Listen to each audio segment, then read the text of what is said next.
Rahasia petani Blitar. Sihir ikan Afrika jadi miliaran lauk rakyat. Proses penemuan ikan mujair oleh Mbah Moe Jai, nama aslinya Iwan Mulo, adalah kisah luar biasa tentang ketekunan dalam upaya adaptasi ikan dari air asin ke air tawar. Peristiwa ini terjadi di Blitar, Jawa Timur, pada tahun 1936. Tahapan proses yang ke-3, proses adaptasi air, trial and error.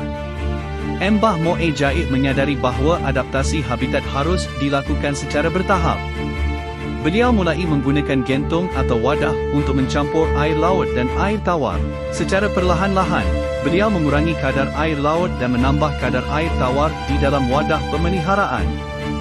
Ini adalah proses yang sangat lambat dan teliti untuk membiarkan ikan menyesuaikan diri dengan perubahan salinitas, kadar garam.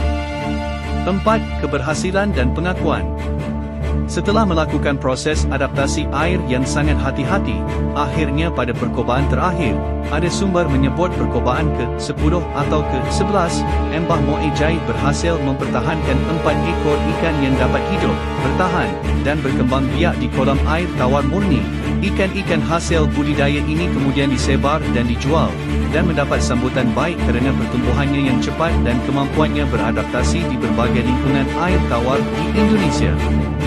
Untuk menghargai jasa dan kegigihan beliau, pemerintah kolonial saat itu, melalui Asisten Residen Kediri, memberikan nama lokal pada ikan spesies baru ini sesuai dengan nama penemunya, iaitu ikan mujair, Oreosiromys mozambicus. Berkat penemuan dan ketekunan Mbah Moe Jai inilah, ikan mujair kini menjadi salah satu ikan konsumsi air tawar yang paling populer dan tersebar luas di seluruh Indonesia.